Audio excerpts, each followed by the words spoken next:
Hello students, move on to that another problem regarding depreciation on sinking fund method. A company purchased a machinery costing rupees 50,000 on 1/1/2013.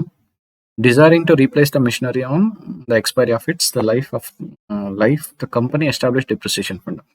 Expiry ಆದ್ಮೇಲೆ ಅದನ್ನ ಅವರು ಇದು ಮಾಡಕ್ಕೇನಪ್ಪ ಹೊಸ machine ತಗೊಳಕೋಸ್ಕರ depreciation fund ನ ಇದು ಮಾಡ್ತಾ ಇದ್ದಾರೆ, ಪ್ರಿಪೇರ್ ಮಾಡ್ಕೊಳ್ತಾ ಇದ್ದಾರೆ. And then the machinery cost ಬಂದು 50,000. ಅದನ್ನ ಯಾವಾಗ ಪರ್ಚೇಸ್ ಮಾಡೋದಂದ್ರೆ 1/1/2013 ಅಲ್ಲಿ ಪರ್ಚೇಸ್ ಮಾಡಿದ್ದಾರೆ.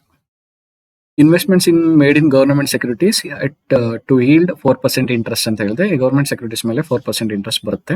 ಇನ್ವೆಸ್ಟ್ಮೆಂಟ್ಸ್ ನ ಗವರ್ನಮೆಂಟ್ ಸೆಕ್ಯೂರಿಟೀಸ್ ಮೇಲೆ ಮಾಡ್ತಾ ಇದೆ. Expected life of the machinery is 10 years. ಅದು ಮೆಷಿನರಿ 10 years ಬರುತ್ತೆ. At 4% interest, annual investment of rupees 0.083291 is required.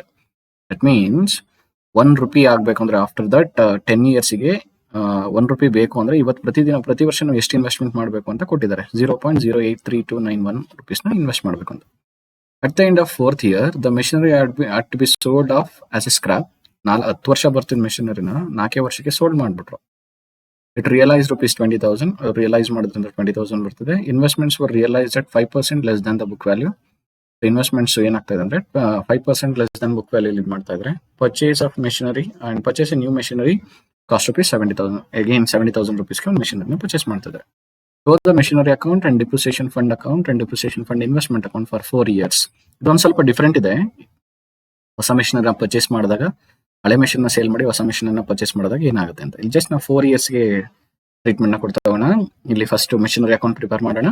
First purchase ಮಾಡಿದ್ದು ಆನ್ 1/1/2013 ಬ್ಯಾಂಕ್ ಅಕೌಂಟ್ 50,000. ಅದಕ್ಕಿಂತ ಮುಂಚೆ ಡಿಪ್ರಿಸಿಯೇಷನ್ ಎವ್ರಿ ಇಯರ್ ಎಷ್ಟು ಡಿಪ್ರಿಸಿಯೇಷನ್ ಕೊಡಬೇಕು ಅನ್ನೋದನ್ನ ಕ್ಯಾಲ್ಕುಲೇಷನ್ ಮಾಡ್ಕೊಂಡಿದ್ದೀವಿ ನೋಡಿ. Depreciation equals that is 0.083291 that is sinking fund factor into 50,000. ಆ ಮೆಷಿನರಿ ವ್ಯಾಲ್ಯೂ 50,000 ಇದೆ. ಸೊ ಅಲ್ಲಿಗೆ ಎವ್ರಿ ಇಯರ್ ನಾವು ಎಷ್ಟು ಇನ್ವೆಸ್ಟ್ ಮಾಡಬೇಕು? 4,164.55 rupees ಇನ್ವೆಸ್ಟ್ ಮಾಡಬೇಕಾಗುತ್ತೆ.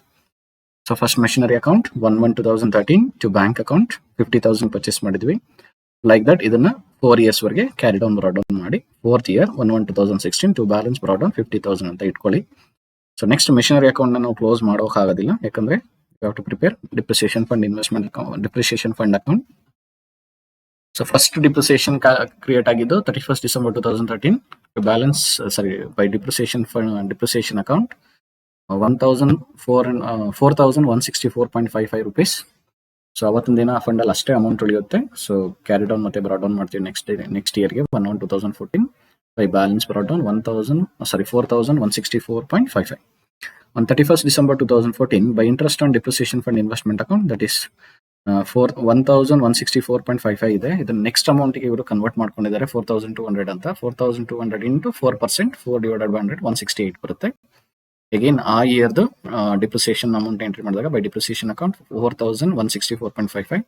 ಟೋಟಲ್ ಮಾಡಿದಾಗ ಡಿಪ್ರಿಸಿಯೇಷನ್ ಫಂಡ್ ಅಕೌಂಟ್ ಅಲ್ಲಿ ಸೆಕೆಂಡ್ ಇಯರ್ 8,497.10 ಇರುತ್ತೆ. That is carry down and brought down to third year, that is 1/1/2015 by balance brought down 8,497.10.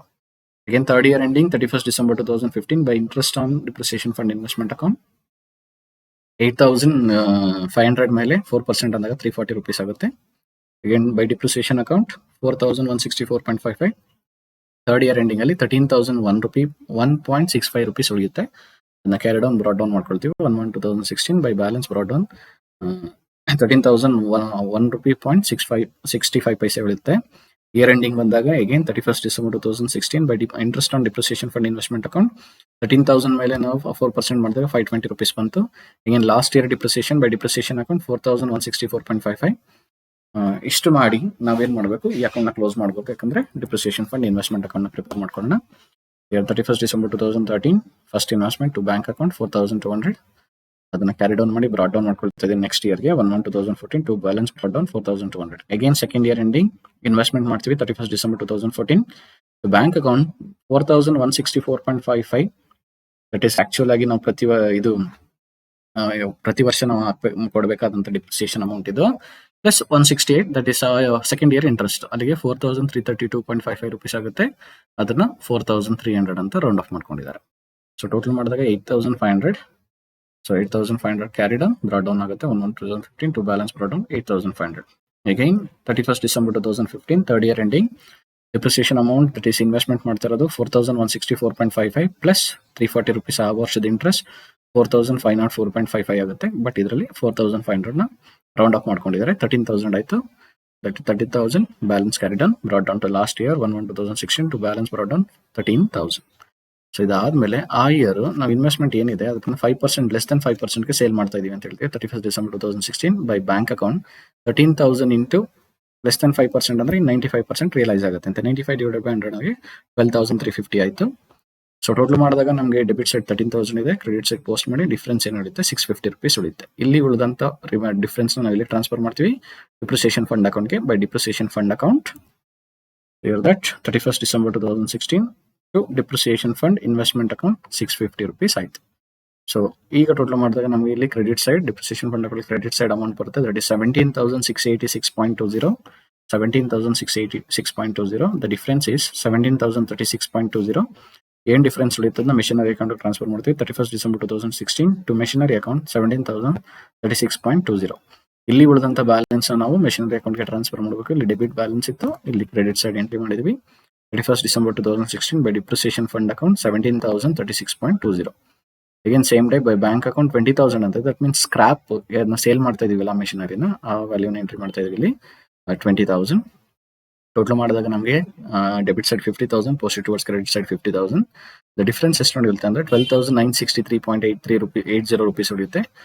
ಏನ್ ಬ್ಯಾಲೆನ್ಸ್ ಉಳಿದೆ ಅದನ್ನ ಪ್ರಾಫಿಟ್ ಅಂಡ್ ಲಾಸ್ ಅಕೌಂಟ್ಗೆ ಟ್ರಾನ್ಸ್ಫರ್ ಮಾಡ್ತೀವಿ by profit and loss account 12,963.80 rupees. So like that you have to prepare depreciation, machinery account, depreciation fund account, depreciation fund, investment account. So in this method of paying depreciation. So thank you for watching this video. Thank you.